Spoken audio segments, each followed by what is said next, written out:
ওনার remittance দিয়ে আপনারা পদ্মা সেতু বানিয়ে ফেলছেন, ওনার রেমিটেন্স দিয়ে বাংলাদেশে বড় বড় ইমারত বানাইছেন। আজকে এই মানুষটা প্রবাসে কোটি কোটি টাকা ইনকাম করে বাংলাদেশের জমিনে এসে উদ্যোক্তা হওয়ার চেষ্টা করেছে, একটা কোম্পানি তৈরি করেছে, সেই কোম্পানিটাকে পর্যন্ত আজকে তারা ধূলিসাৎ করে দিচ্ছে। এই যে কাগজপত্রগুলো আছে, যদি মনে করেন আপনারা যারা ওনার কাছে জমি লিজ দিয়েছেন, উনি কোম্পানি করেছে, আজকে ডিট শেষ হতে না হতে 5 বছর আগেই আপনারা জমি বিক্রি করে দিচ্ছেন, উনি কিচ্ছু জানে না। তাহলে ওনার এই কোম্পানির ভিতরে যে মালামালগুলো আছে এগুলো কোথায় নিয়ে যাবে? এই মানুষটাকে পথে নামিয়ে দিচ্ছেন আপনারা। আজকে এভাবে যদি একজন প্রবাসী পথে নামে, কালকে 1,20,00,000 প্রবাসী যদি খেপে যায়, বাংলাদেশে 1 ফোঁটা রেমিটেন্স ওই প্রবাসীরা দিবে না। যদি প্রবাসীরা রেমিটেন্স না দেয় না, বাংলাদেশ ভিক্ষা করা ছাড়া কোনো উপায় থাকবে না। আজকে এই মানুষের পাশে। হোয়াটসঅ্যাপ গাইজ, আসসালামু আলাইকুম ওয়া রাহমাতুল্লাহি ওয়া বারাকাতুহু। কেমন আছেন সবাই? আশা করি সবাই ভালো আছেন। আমি আলহামদুলিল্লাহ ভালো আছি। তো প্রিয় প্রবাসী ভাই বন্ধুরা, যে যেখানে আছেন না কেন, প্লিজ দয়া করে আমার ভিডিওটা দেখবেন। আর যদি আমার ভিডিওটা ভালো লাগে তাহলে আমার চ্যানেলটাকে সাবস্ক্রাইব করে দিবেন। যদি ইউটিউব থেকে দেখেন তাহলে ইউটিউব চ্যানেলটাকে সাবস্ক্রাইব করে দিবেন, আর যদি টিকটক থেকে দেখেন তাহলে টিকটক চ্যানেলটাকে ফলো করে দিবেন প্লিজ। তো আসলাম একজন প্রবাসী ভাই মুজাম্মেল, ওনার নাম মুজাম্মেল। উনি দীর্ঘ 15-16 বছর, প্রায় 20 বছরের মতো প্রবাসে কাটাইয়া উনি দেশে গেছে। উনি প্রায় কোটিপতির মতো, মানে কোটি টাকার উনি ব্যালেন্স ওনার কাছে ছিল। ওই টাকার সত্ত্বে উনি টাকা দিয়ে একটা ব্যবসা বাণিজ্য, বাংলাদেশে গিয়ে যাওয়ার পরে উনি একটা ব্যবসা ধরছিল। তো এই বিষয়ে কিছু কথা আপনাদের সামনে আমি তুলে ধরব। একজন প্রবাসী মুজাম্মেল কোটিপতি থেকে কিভাবে ওনাকে মানে হ্যারাসমেন্ট করা হয়, এবং কিভাবে উনি যে জায়গা লিজ নিয়েছিল, যে জায়গা, যে মানে জমির উপরে উনি একটা ইয়া বানাইছিল, মানে অটোর একটা ফ্যাক্টরি দিছিল, যে নতুন অটো বানায় উনি বিক্রি করব। এরকম কিছু কোম্পানি থেকে, বিভিন্ন এজেন্সি থেকে উনি লোন নিয়ে আইনা সেরা উনি এই কোম্পানিটা দাঁড় করাইছে। যেই লোকের থেকে উনি লিজ নিছে জমিটা, ওই জমি ওনাকে না জানিয়ে উনি আরেকজনের কাছে ওই লোকে বিক্রি করে দিছে। এবার চিন্তা করে দেখেন, যখন উনি খোঁজ খবর নিয়েছিল, যে সময় জায়গাটা ওনার কাছ থেকে লিজ নিয়ে, আবুল হোসেন ওনার নাম, যে সময় উনি আবুল হোসেনের কাছ থেকে লিজ নেওয়ার পরে উনি যখন মানুষের কাছ থেকে মানে যাচাই করে যে লোকটা কেমন, ওই সময় উনাকে বলছিল যে এই লোকটা অনেক ভালো। এই যে দেখেন ভিডিওটার মাঝখানে সব কিছু আপনারা দেখলেন, যে ভিডিওটা আমি আপনাদের সামনে দিয়েছিলাম, ভিডিওটাতে আপনি দেখলেন আপনারা, যে উনি যখন মানুষের কাছে খবর নিয়েছিল উনার ইউনিয়নের মধ্যে, তো উনি বলছিল যে ওই সময় মানুষ বলছিল যে উনি অনেক ভালো লোক, উনি অনেক অমায়িক লোক। যখন জায়গাটা লিস্ট নিয়ে আসছে, এটা হইলো একটা পরিকল্পনা করে উনি যেমন প্রবাসী, আমি তো অনেক ভিডিওতে বলি যে প্রবাসীদেরকে দেশে গেলে যে কোনো ভাবে মানে মানুষের টাকাটা শেষ করার জন্য, যে কোনো ভাবে মানুষের কৌশলে বলে ওই টাকাগুলি শেষ করার জন্য কিছু মানুষ আছে উচ্চা পুরে লাগে যায়। এটা তার প্রমাণ। এরকম আরো অহরহ প্রমাণ আছে, বুঝছেন?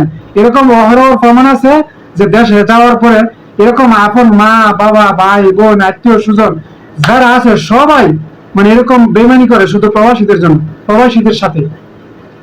তো আজকে ওই লোকে দেখেন 1,80,00,000 টাকা দিয়ে ওই কোম্পানি উনি খুলছে। খোলার পরে ওই মানে মূল্যবান যে জায়গাটার মধ্যে উনি এই অটো রিক্সা তৈরি করতো, ওই মূল্যবান কয়েকশো মানে 20% জায়গার মতো বিক্রি করে দিছে।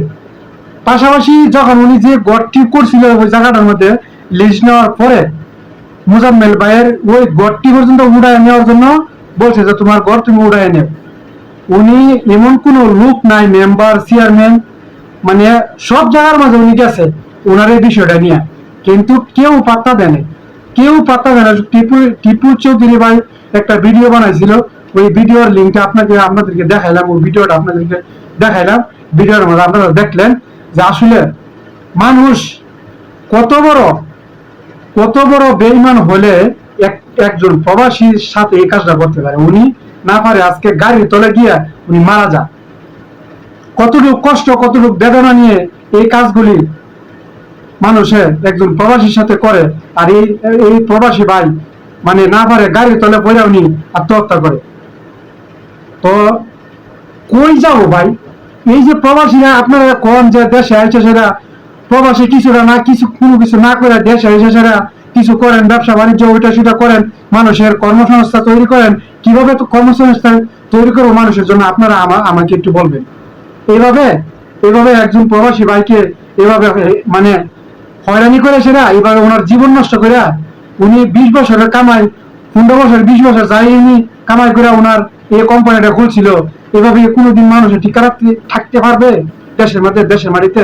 কিছু কিছু মানুষ বলে আবার যে প্রবাস থেকে দেশে কিছু কোনো কিছু একটা করেন। তো ভাই কিভাবে করবো? আপনারাই বলেন না, একজন প্রবাসী কিভাবে করবে? এত বছর প্রবাসে কাটাই সেরা যদি দেশের ভিতরে গিয়ে সেরা এই সমস্ত মানুষের পাশে যদি হয়রানির শিকার হওয়া লাগে, আজকে উনি প্রবাসী ভাই এমন কোন জায়গায় নাই যে ওনার এই দলিল কাগজপত্র নিয়ে আপনারা দেখলেন সম্পূর্ণ কাগজপত্র ডকুমেন্ট, এমনকি একজন উকিলের মানে ভুয়া একজন উকিলের নাম্বার দিয়ে এই একটা কাগজের 2-3টা কাগজের নোটিশ পর্যন্ত ওনার কাছে পাঠিয়েছে উনি জায়গা ছাইড়া দেওয়ার জন্য। ওই যেই নাম্বার দিয়ে উকিলের নাম্বার দিয়ে করছিল ফোন তো দিল আপনারা দেখলেন, ওই তো নাম্বার তো যে লোকের নাম্বার দিয়ে নোটিশটা পাঠাইছে ওটা তো ভুয়া। ওই লোকে তো এই কাজ করে নাই, অন্য কারে দিয়ে যে করছে একমাত্র আল্লাহ জানে। তো আসলে দেখেন কিভাবে মানুষ দেশে গিয়ে একটা কিছু করবে কিভাবে, এই কারণেই প্রবাসীরা এই কারণেই আসলে রেমিটেন্স বাংলাদেশে মানে 95% প্রবাসীরা বাংলাদেশের অর্থনীতি চাকা সচল রাখে, টাকা পাঠায়।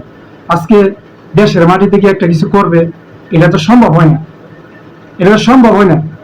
আজকে বাংলাদেশে দেশের টাকা প্রবাস থেকে টাকা বন্ধ করে দেয় একটা মাস, দেখবেন বাংলাদেশ স্তব্ধ হয়ে যাবে, নীরব হয়ে যাবে, কোনো চলার মতো কোনো কিছু থাকবে না। তো শুধু প্রবাসীদের কারণে আজকে বাংলাদেশ চলে। তো ওই জায়গা থেকে আজকে প্রবাসীদেরকে এত কোনো জায়গায় গেলে বিচার পাওয়া যায় না, কোনো জায়গা গেলে কোনো কিছু একটা সফলভাবে আদায় করতে পারে না। তো আর দেশের মাটি থেকে কি করবে, কে কি করবে? তো যাই হোক প্রিয় দর্শক শ্রোতা ভাই বোন বন্ধুরা, যে যেখানে আছেন না কেন আমার ভিডিওটা শেয়ার করে দিবেন, লাইক করে দিবেন, কমেন্ট করে দিবেন, আমার চ্যানেলটা সাবস্ক্রাইব করে দিবেন। তো সবাই ভালো থাকবেন, সুস্থ থাকবেন, নিরাপদে চলবেন। সবাইকে ধন্যবাদ। আসসালামু আলাইকুম ওয়া রাহমাতুল্লাহি ওয়া বারাকাতুহু।